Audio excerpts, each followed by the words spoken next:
상상해보세요. 스마트폰은커녕 변변한 기계도 없던 4500년 전의 까마득한 옛날입니다. 뜨거운 태양만이 내리쬐는 허허벌판 사막 한가운데 인류 역사상 가장 크고 무거운 브릭 쌓기 프로젝트가 시작되려 합니다. 평균 무게 2.5톤, 큰 것은 코끼리보다 무거운 돌 블록 230만 개. 이걸 현대의 타워 크레인 없이 맨손으로 쌓아 올려서 147m, 아파트 50층 높이의 건물을 만들라고 한다면 여러분은 어떻게 하시겠습니까? 이건 단순한 건축이 아니라 당시의 기술력으로는 불가능에 가까운 기적이었습니다. 오늘 우리는 이 말도 안 되는 프로젝트의 설계도를 펼쳐보려 합니다. 딱딱한 교과서 역사가 아니라 마치 거대한 레고 블록을 조립하듯 역사의 조각들을 하나하나 맞춰보는 시간. 브릭히스토리에 오신 것을 환영합니다. 가장 완벽한 브릭 건축물, 이집트 대피라미드의 건설 현장으로 지금 출발합니다. 모든 위대한 건축의 시작은 어디에 짓느냐에서 결정됩니다.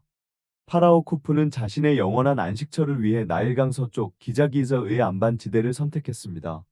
이곳은 지반이 단단해서 그 엄청난 무게를 견딜 수 있었고, 무엇보다 나일강과 가까워 자재 운송의 핵심 요지였죠.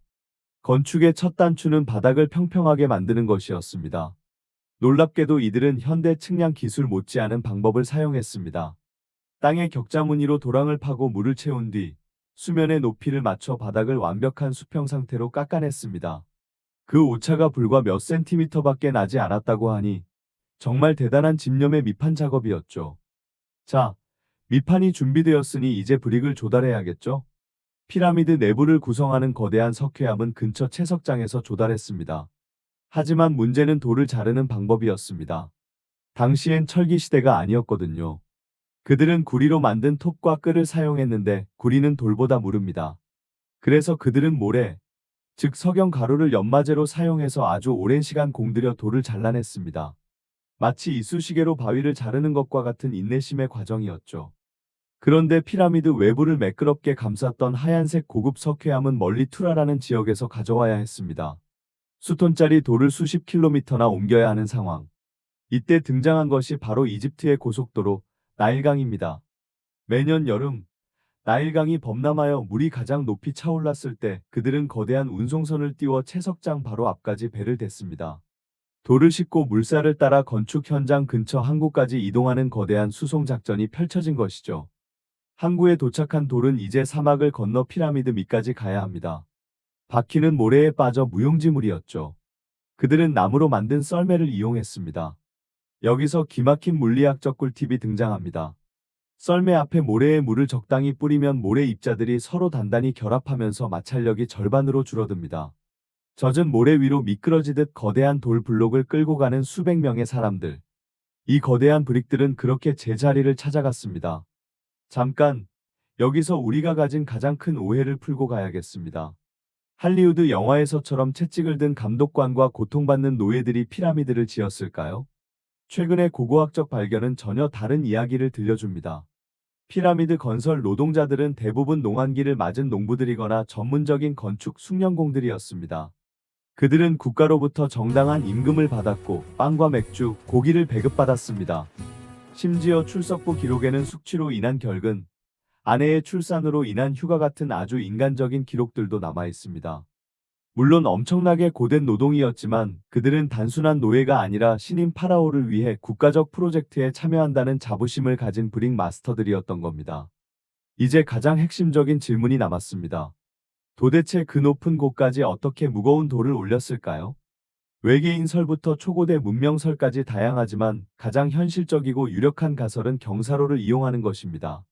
첫 번째는 직선 경사로입니다. 피라미드 한쪽 면에 길고 거대한 흙언덕을 만들어 돌을 끌어올리는 방식이죠. 하지만 피라미드가 높아질수록 경사로도 비현실적으로 길어져야 한다는 단점이 있습니다. 그래서 등장한 두 번째 가설은 나선형 경사로입니다.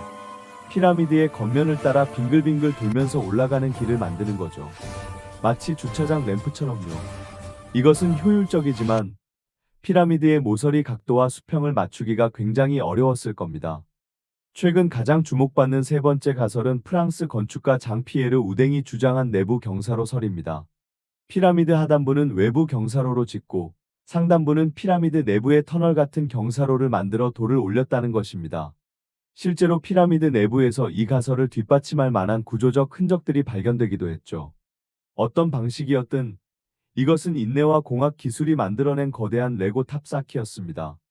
마침내 마지막 꼭대기에 금과 은의 합금인 일렉트럼으로 빛나는 캡스톤, 피라미디온이 올려지는 순간 20년 넘게 이어진 대장정은 끝이 납니다. 완성된 피라미드는 지금처럼 울퉁불퉁한 모습이 아니라 하얀색 외장석으로 매끄럽게 덮여 태양 빛을 받아 눈부시게 빛났을 것입니다. 이 완벽한 삼각형의 브릭 건축물 앞에는 또 하나의 경이로움이 자리 잡고 있습니다.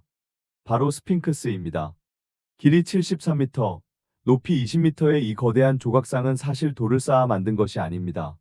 원래 그 자리에 있던 거대한 석회암 언덕을 통째로 깎아 내려가며 조각한 것입니다. 일종의 조각하기 기법으로 만들어진 브릭인 셈이죠.